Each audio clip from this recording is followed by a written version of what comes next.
Item ಯಾವುದೇ ಇರಲಿ try ಮಾಡಿ ಆಚಿ ಚಿಕನ್ ಮಸಾಲಾ. ಆಚಿ ಚಿಕನ್ ಮಸಾಲಾ.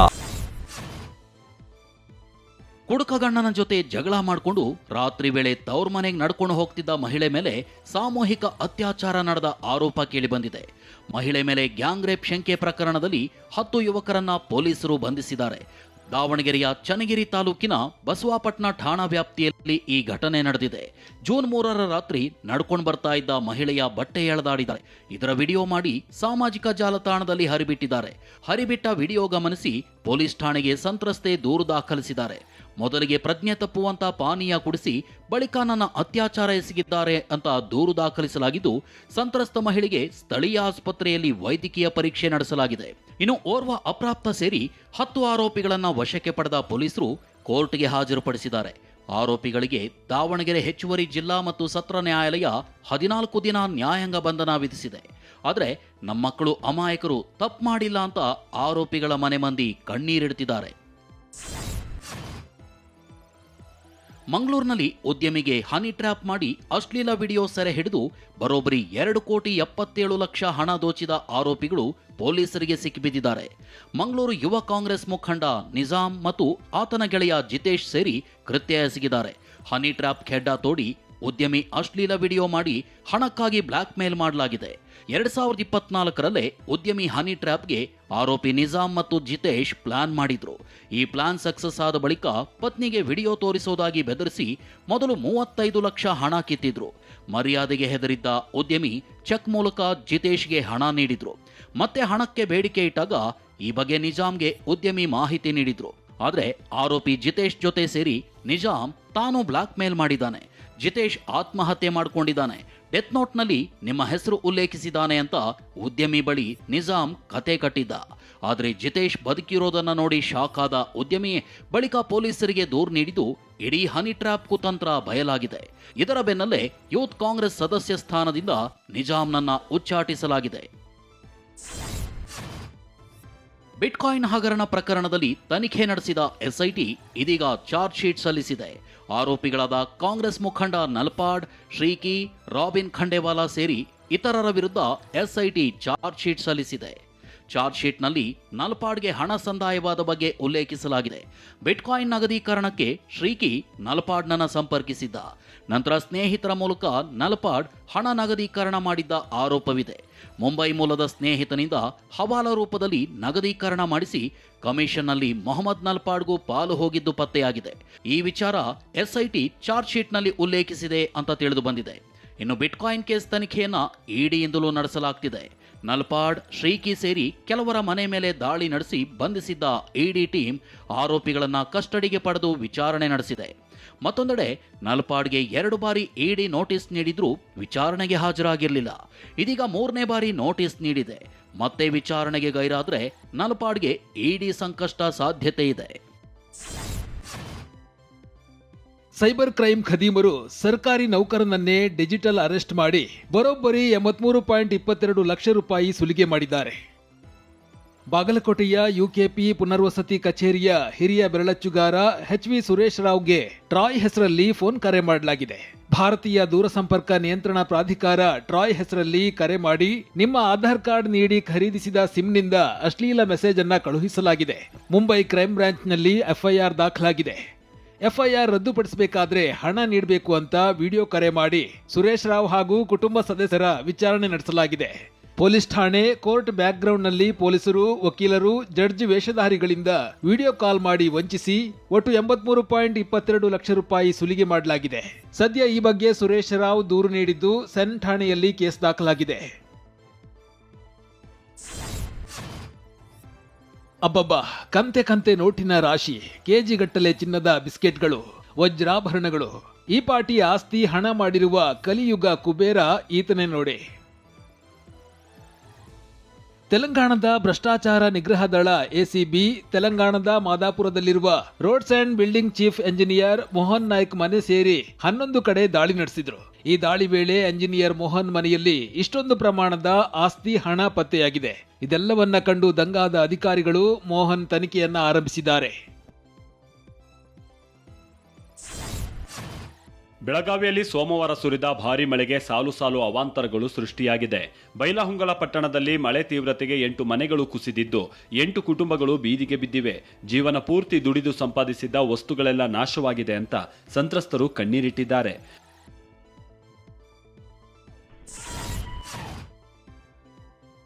ಬಾಗಲಕೋಟೆಯ ಜಮಖಂಡಿ ತಾಲೂಕಿನಲ್ಲಿ ಧಾರಾಕಾರ ಮಳೆಗೆ ಜನಜೀವನ ಸಂಪೂರ್ಣ ಅಸ್ತವ್ಯಸ್ತವಾಗಿದೆ. ಮಳೆಯಿಂದ ತುಂಗಳ ಗ್ರಾಮದ ರಸ್ತೆಗಳು ಜಲಾವೃತವಾಗಿದ್ದು ಹಳ್ಳದಂತಾದ ರಸ್ತೆಗಳು ತುಂಬಿ ಮನೆಗಳಿಗೆ ನೀರು ನುಗ್ಗಿದೆ. ಇದರಿಂದ ಜನ ತತ್ತರಿಸಿದ್ದಾರೆ. ಮತ್ತೊಂದೆಡೆ ಮಳೆ ಆರ್ಭಟಕ್ಕೆ ಇಡೀ ಅಮಲಿಹಾಳ್ ಗ್ರಾಮವೇ ಜಲಾವೃತಗೊಂಡಿದೆ. ಯಾದಗಿರಿಯ ಹುಣಸಗಿ ತಾಲೂಕಿನ ಅಮಲಿಹಾಳ್ ಗ್ರಾಮದ ರಸ್ತೆಗಳ ಮೇಲೆ ನೀರು ಉಕ್ಕಿ ಹರಿಯುತ್ತಿದ್ದು ರಸ್ತೆಗಳು, ಕಾರ್, ಬೈಕ್ಗಳೆಲ್ಲ ಜಲಾವೃತಗೊಂಡಿವೆ. ಹೊಲಕ್ಕೆ ಹೋಗಿದ್ದ ಜನ ಮನೆಗೆ ವಾಪಸ್ ಬರಲಾಗದೆ ಪರದಾಡಿದ್ದಾರೆ. ನಕಲಿ ಸಹಿ ಪ್ರಕರಣ ಸಂಬಂಧ ಸಿಐಡಿ ಅಧಿಕಾರಿಗಳು ತೃಣಮೂಲ ಕಾಂಗ್ರೆಸ್ ಪಕ್ಷದ ಕೇಂದ್ರ ಕಚೇರಿಗೆ ಭೇಟಿ ನೀಡಿ ಪರಿಶೀಲನೆ ನಡೆಸಿದ್ದಾರೆ. ಕಚೇರಿ ಕಂ ದೀದಿ ನಿವಾಸ ಪರಿಶೀಲನೆಗೆ ಬಂದಿದ್ದ ಅಧಿಕಾರಿಗಳನ್ನು ಭದ್ರತಾ ಸಿಬ್ಬಂದಿ ಹಾಗೂ ಟಿಎಂಸಿ ಪಕ್ಷದ ನಾಯಕರು ತಡೆದಿದ್ರು. 1 ಗಂಟೆಗೂ ಹೆಚ್ಚು ಕಾಲ ಹೈಡ್ರಾಮಾ ನಡೆಯಿತು. ಕೊನೆಗೆ ಅಧಿಕಾರಿಗಳು ಕಚೇರಿ ಪ್ರವೇಶಿಸಿದ್ರು. ಇತ್ತ ಮತ್ತೊಂದು ಸಿಐಡಿ ಅಧಿಕಾರಿಗಳ ತಂಡ ಅಭಿಷೇಕ್ ಬ್ಯಾನರ್ಜಿಯ ಕಚೇರಿಗೆ ಭೇಟಿ ನೀಡಿ ಪರಿಶೀಲನೆ ನಡೆಸಿದ್ದಾರೆ. 2026ರ ವಿಧಾನಸಭಾ ಚುನಾವಣೆಗೆ ಸಲ್ಲಿಸಲಾದ ಅಧಿಕೃತ ದಾಖಲೆಗಳಲ್ಲಿ ಟಿಎಂಸಿಯ ಹಲವು ಶಾಸಕರ ಸಹಿಗಳನ್ನು ನಕಲು ಮಾಡಲಾಗಿದೆ ಎಂದು ಆರೋಪಿಸಲಾಗಿತ್ತು. ಇದೇ ಪ್ರಕರಣ ಸಂಬಂಧ ಸಿಐಡಿ ಅಧಿಕಾರಿಗಳು ತನಿಖೆ ಆರಂಭಿಸಿದ್ದು ಟಿಎಂಸಿ ಕಚೇರಿಗೆ ಭೇಟಿ ನೀಡಿ ಪರಿಶೀಲನೆ ನಡೆಸಿದ್ದಾರೆ. ಇತ್ತ ಇಂಡಿಯಾ ಮೈತ್ರಿಕೂಟದ ಸಭೆ ಹಿನ್ನೆಲೆ ದೆಹಲಿಗೆ ತೆರಳಿದ್ದ ಮಮತಾ ಬ್ಯಾನರ್ಜಿ ಕಾಂಗ್ರೆಸ್ ಅಧಿನಾಯಕಿ ಸೋನಿಯಾ ಗಾಂಧಿ ಅವರನ್ನ ಭೇಟಿಯಾಗಿದ್ದಾರೆ. ಪಶ್ಚಿಮ ಬಂಗಾಳ ವಿಧಾನಸಭಾ ಚುನಾವಣೆಯ ಫಲಿತಾಂಶದ ಬಳಿಕ ಮಮತಾ ಬ್ಯಾನರ್ಜಿಯ ಟಿಎಂಸಿ ಪಕ್ಷ ಛಿದ್ರವಾಗಿದೆ. ಟಿಎಂಸಿ ಪಕ್ಷದ ಸುಮಾರು 60 ಶಾಸಕರು ಬಂಡಾಯ ಎದ್ದ ಬಳಿಕ ಇದೀಗ 20 ಸಂಸದರು ದೀದಿ ವಿರುದ್ಧ ತಿರುಗಿ ಬಿದ್ದಿದ್ದಾರೆ. ಎನ್ಡಿಎ ಮೈತ್ರಿಕೂಟ ಬೆಂಬಲ ಘೋಷಿಸಿದ್ದಾರೆ. ಈ ಬೆಳವಣಿಗೆ ಹಿಂದೆ ಮುಂಬರುವ ಮಳೆಗಾಲದ ಅಧಿವೇಶನದಲ್ಲಿ ಡಿಲಿಮಿಟೇಷನ್ ಮಸೂದೆ ತರುವ ಸಾಧ್ಯತೆ ಇದೆ ಅನ್ನುವ ಚರ್ಚೆ ಶುರುವಾಗಿದೆ. ಎನ್ಡಿಎ ಮೈತ್ರಿಕೂಟ ಬೆಂಬಲಿಸಿದ ಬಂಡಾಯ ನಾಯಕರ ವಿರುದ್ಧ ಸಂಸದ ಕಲ್ಯಾಣ್ ಬ್ಯಾನರ್ಜಿ ವಾಗ್ದಾಳಿ ನಡೆಸಿದ್ದಾರೆ. 2 ಮುಖವಿದ್ದ ಜನರು ಪಕ್ಷ ಬಿಟ್ಟು ಹೋಗಿದ್ದರಿಂದ ಖುಷಿಯಾಗಿದೆ. ಹೊರಗೆ ಹೋಗುವವರು ಹೋಗಬಹುದು, ಆದರೆ ನೀವು ಟಿಎಂಸಿ ಅಥವಾ ಮಮತಾ ಬ್ಯಾನರ್ಜಿ ಹೆಸರು ತೆಗೆದುಕೊಳ್ಳುವಂತಿಲ್ಲ. ಜನರಿಗೆ ಸತ್ಯ ಗೊತ್ತಿದೆ, ಜನರು ನಮ್ಮ ಜೊತೆ ನಿಲ್ತಾರೆ ಎಂದಿದ್ದಾರೆ. ದೇಶದ ಪ್ರಧಾನಿಯಾಗಿ ನರೇಂದ್ರ ಮೋದಿ ಜೂನ್ 10ಕ್ಕೆ 4399 ದಿನಗಳನ್ನು ಪೂರೈಸಲಿದ್ದಾರೆ. ಈ ಮೂಲಕ ಸ್ವಾತಂತ್ರ್ಯ ನಂತರ ದೇಶದ ಪ್ರಧಾನಿಯಾದ ಜವಾಹರ್ಲಾಲ್ ನೆಹರು ಅವರ ದಾಖಲೆಯನ್ನು ಸರಿಗಟ್ಟಲಿದ್ದಾರೆ. ಬುಧವಾರಕ್ಕೆ ನರೇಂದ್ರ ಮೋದಿ ಪ್ರಧಾನಮಂತ್ರಿಯಾಗಿ 12 ವರ್ಷ ಪೂರ್ಣವಾಗಲಿದೆ.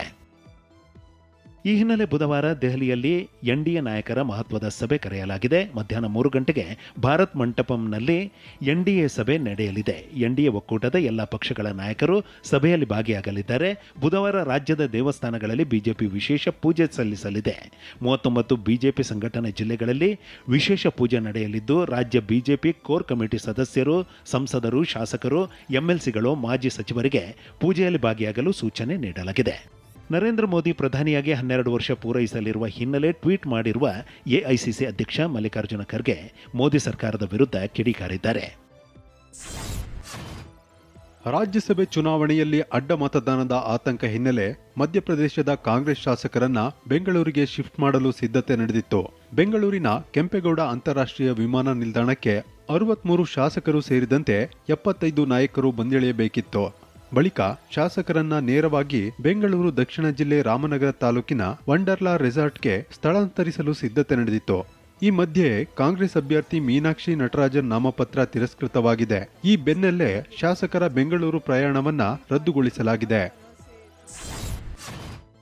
ಡಿಕೆ ಶಿವಕುಮಾರ್ ಸರ್ಕಾರದಲ್ಲಿ ಗೃಹ ಮಂತ್ರಿಯಾಗಿರುವ ಪ್ರಿಯಾಂಕ್ ಖರ್ಗೆಗೆ ಕಾರ್ಕಳದ ವ್ಯಕ್ತಿಯೊಬ್ಬ ಬೆದರಿಕೆ ಹಾಕಿದ್ದಾನೆ. ಬೆದರಿಕೆ ಸ್ಕ್ರೀನ್ ಶಾಟ್ ಹಂಚಿಕೊಂಡಿರುವ ಪ್ರಿಯಾಂಕ್ ಖರ್ಗೆ ಇದೇ ಟ್ವೀಟ್ನಲ್ಲಿ ಆರ್ಎಸ್ಎಸ್ನ ನೋಂದಣಿಗೆ ದಾಖಲೆ ರೆಡಿ ಮಾಡಿ ಇಟ್ಟುಕೊಳ್ಳುವಂತೆ ಬರೆದುಕೊಂಡಿದ್ದಾರೆ. ಡಿಯರ್ ಕರ್ನಾಟಕ ಬಿಜೆಪಿಗರೇ, ಯಾಕಿಷ್ಟು ಚಿಂತೆಗೊಳಗಾಗಿದ್ದೀರಿ?